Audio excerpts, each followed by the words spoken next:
ఒక ఊళ్ళో ఒక పేదవాడైన రైతుండేవాడు. చాలా కష్టపడినా కూడా తను ఎక్కువ డబ్బు సంపాదించలేకపోయేవాడు. పాపం ఎప్పుడూ పేదరికంలోనే తన రోజులు గడుస్తూ ఉండేవి. రైతు ఇంకా తన భార్య ఎప్పుడూ దిగులుగానే ఉంటూ ఉండేవారు. గీత, తీసుకురా. తినడానికి ఏమైనా ఉంటే గనక ఇలా ఇవ్వు. పొలంలో ఇవాళ చాలా పని ఉంది. చాలు, దేవుడు కష్టాన్ని మనకి రాశాడు. ఎప్పుడు ఏమీ ఇవ్వట్లేదు.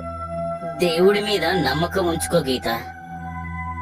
పని చేయడం మన కర్తవ్యం, ఫలితం ఇవ్వడం ఆయన వంతు. ఇస్తారు. విన్నావు కదా, దేవుని ఇంట నిరాశ ఉండదు, ఆశే ఉంటుంది. అవుననుకోండి, కానీ మరీ ఆలస్యమైపోతే ఇక మన శరీరం మనకి సహకరించదు. మనం కష్టపడి పనిచేస్తున్నాం, ఒకవేళ మన శరీరం సహకరించకపోతే అప్పుడు ఏం చేస్తాం? ఇక మనం ఏం చేయలేమండి. అప్పుడు రైతు తన పొలానికి వెళ్తాడు. పని చేస్తూ చేస్తూ చాలా సమయం గడిచిపోతుంది. మధ్యాహ్నం ఎప్పుడయ్యిందో అది కూడా తను గమనించలేదు. తనకి బాగా ఆకలి వేసేసరికి సమయం ఎంతో తెలుసుకుంటాడు. తను తన భార్య ఇచ్చిన చిన్న గుడ్డలో కట్టిన మూటని తెరిచి చూస్తాడు. అందులో 2 చపాతీలు, ఒక ఉల్లిపాయ ఉంటాయి. తను ఒక చపాతీని ముక్కలు చేసి నోట్లో పెట్టుకుందాం అనుకునేసరికి అప్పుడే అక్కడికి ఒక యాచకుడు వస్తాడు. తినడానికి ఏమైనా ఉందా బాబూ? బాబా, 2 చపాతీలు ఉన్నాయి. బాబూ, అంటారు కదా సుఖంగా 2 చపాతీలు తిన్నా చాలని. బాబా, మేం సుఖంగా లేం, కానీ చపాతీలైతే ఉన్నాయి. రండి, ఒక చపాతీ మీరు కూడా తినండి. చాలా సంతోషం బాబు. చెప్పు, నిన్ను చూస్తుంటే చాలా నిసారగా ఉన్నట్టు అనిపిస్తోంది.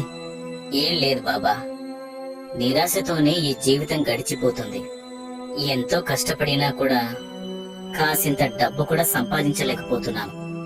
చెప్పాలంటే మీరన్నట్టు సుఖంగా 2 చపాతీలు కావాలంటే అప్పుడు సుఖంగా బ్రతకడానికి 4 డబ్బులు కూడా కావాలి కదా. నువ్వు చెప్పేది కూడా నిజమే బాబు. ఇది తీసుకో బాబు. ఈ నాణ్యం వల్ల ఏంటి ప్రయోజనం బాబా?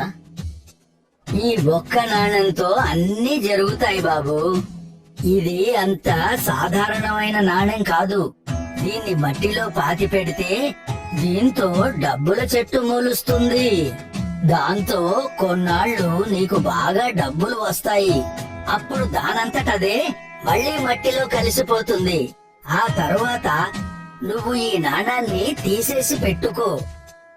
నీకు మళ్ళీ డబ్బులు అవసరం అయినప్పుడు దీన్ని మళ్ళీ మట్టిలో పాతి పెట్టు.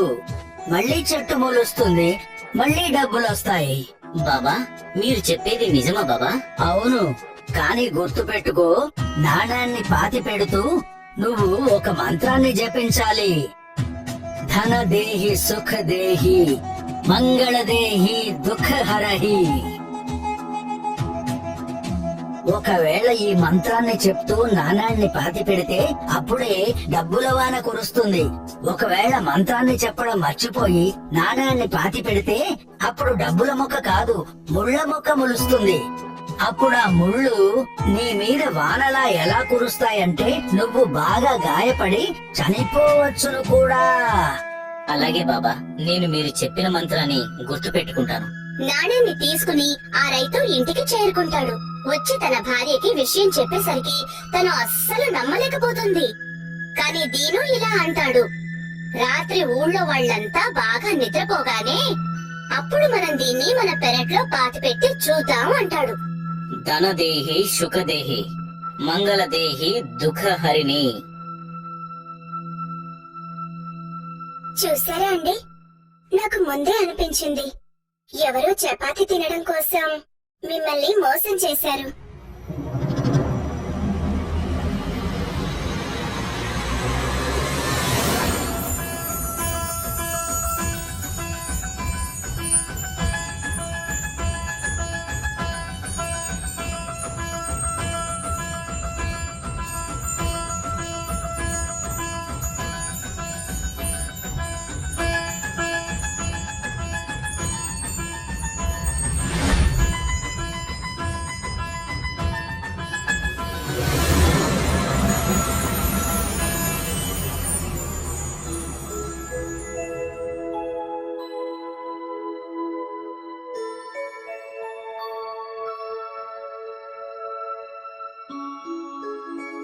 గీత, నువ్వు డబ్బు తీసుకుని లోపలికి వెళ్ళు. నేను నాణ్యాన్ని తీసుకుని వస్తాను. యాచకుడు చెప్పిన మాటలు నిజమైపోయాయి. దీను రైతు ఇంకా తన భార్య గీత చాలా సంతోషంగా ఉన్నారు. ఇప్పుడు వాళ్ళకి ఎప్పుడు అవసరం వచ్చినా వాళ్ళు ఎవ్వరికీ తెలియకుండా అర్ధరాత్రి ఆ నాణాన్ని పాతేవారు, డబ్బు చెట్టుని మొలిచేలా చేసి ఆ డబ్బుని తీసుకుపోయేవారు. మెల్లమెల్లగా వాళ్ళ పరిస్థితులు మెరుగుపడ్డాయి. 4 రోజుల్లోనే వాళ్ళింట్లో వాళ్ళు ఎప్పుడూ ఊహించని వస్తువులన్నీ వచ్చేశాయి. అది వాళ్ళ ఎన్నాళ్ల కలో అని చెప్పాలి. అకస్మాత్తుగా వాళ్ళ ఇంట్లో ఇవన్నీ చూసేసరికి వాళ్ళ పక్కింటి వాళ్ళ రైతు ఇంకా తన భార్య చాలా ఆశ్చర్యపడ్డారు. ఏమండి, నాకొక సందేహం. ఈ 4 రోజుల్లోనే దీను లాంటి ఏమీ లేని రైతుకి ఇంత డబ్బు అసలు ఎక్కడి నుండి వచ్చిందంటారు చెప్పండి. 4 రోజులుగా నేను అదే ఆలోచిస్తున్నాను. మీరలా ఆలోచిస్తూనే ఉండండి, ఏమీ చేయకండి. చేద్దాం. ఇవాళ రాత్రి మనం వాళ్ళ ఇంటికి వెళ్ళి చూద్దాం డబ్బులు ఎక్కడ నుండి వస్తున్నాయో.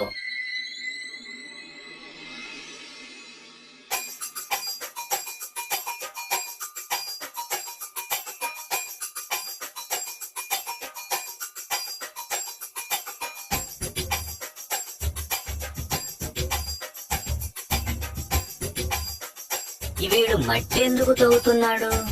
ఖచ్చితంగా మట్టిలో నిధి ఏమైనా దాస్తున్నాడేమో, లేదా నిధిని ఏమైనా తీస్తున్నాడేమో.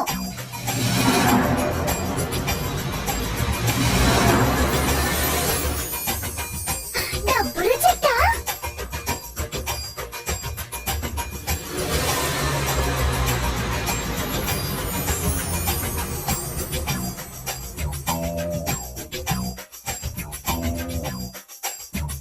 గీత, నువ్వు డబ్బులు తీసుకుని ఇంట్లోకి వెళ్ళు. నేను నాణ్యాన్ని తీసుకుని వస్తాను.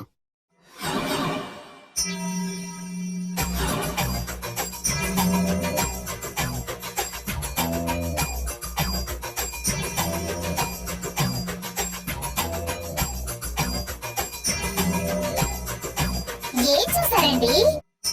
అదే నాణ్యాన్ని పెట్టెలో పెట్టాడు. మరి ఏం ఆలోచించారండి? అదే ఆ నాణ్యాన్ని రాత్రికి రాత్రే మనం కొట్టేయాలి.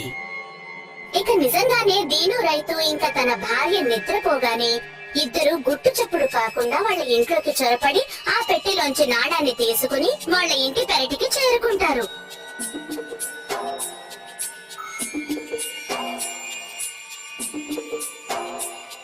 త్వరగా కానివ్వండి, త్వరగా కానివ్వండి, నాకు చేతులు దురదగా ఉన్నాయి. డబ్బులు లెక్క పెట్టాలి.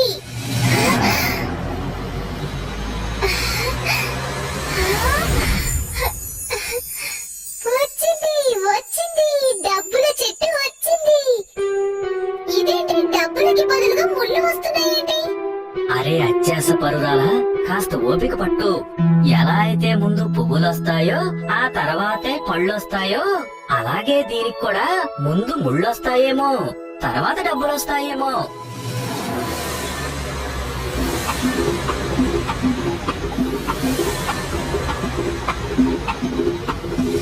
దీను అన్నా కాపాడండి, దీను అన్నా కాపాడండి. ఏమైంది? ఏమైంది? అరే, అది మేము మీ నాణ్యాన్ని దొంగిలించి పాతి పెట్టాం కదా. ఇది చూడండి ఎలా ముళ్ళ వర్షం అయిపోయిందో. భయపడకండి, భయపడకండి, శాంతంగా ఉండండి, అంతా సర్దుకుంటుంది. దీని వల్ల మీరు పాతి పెట్టినప్పుడు డబ్బుల వర్షం కురిసింది. మరి మేం పాతి పెడితే ముళ్ళ వర్షం ఎలా పడింది? వదిన గారు, ఇది డబ్బులు ఇచ్చేంత వరకు ఇస్తుంది. ఏ రోజైతే ఇందులో ముళ్ళు వస్తాయో ఆ రోజు నుండి ఇది ఇక డబ్బులు ఇవ్వడం ఆపేస్తుంది. ఇక ఇవాటి నుండి ఆ నాణ్యం కూడా మాకేం ఉపయోగపడదు. అలా అని చెప్పి దీను రైతు చందు ఇంకా తన భార్యని వదిలించుకున్నాడు. ఇక తన ఇంటికి చేరుకుని తన భార్యతో ఇలా అన్నాడు. గీత, ఈ విధంగా ఎవరైనా సరే దీన్ని మళ్ళీ దొంగిలించి గాయపడొచ్చు. మన జీవితం ఇప్పుడు బాగానే ఉంది. ఆశపడటం మరీ మంచిది కాదు. మనం దీన్ని బాబాకు తిరిగి ఇచ్చేద్దాం. మీరు చెప్పేది నిజమేనండి. ఒకవేళ మనం ఆ మంత్రాన్ని చెప్పేస్తే అప్పుడు ఈ నాణం కోసమే యుద్ధాలు కూడా జరిగిపోవచ్చు. నువ్వు చెప్పేది నిజమేనేమో. ఇవాళ ఈ నాణాన్ని చూసి నాకు ఒక మాట అర్థమైంది. ఒక వస్తువు గురించి మనకి పూర్తి అవగాహన లేకపోతే ఆ వస్తువుని మనం వాడకూడదు.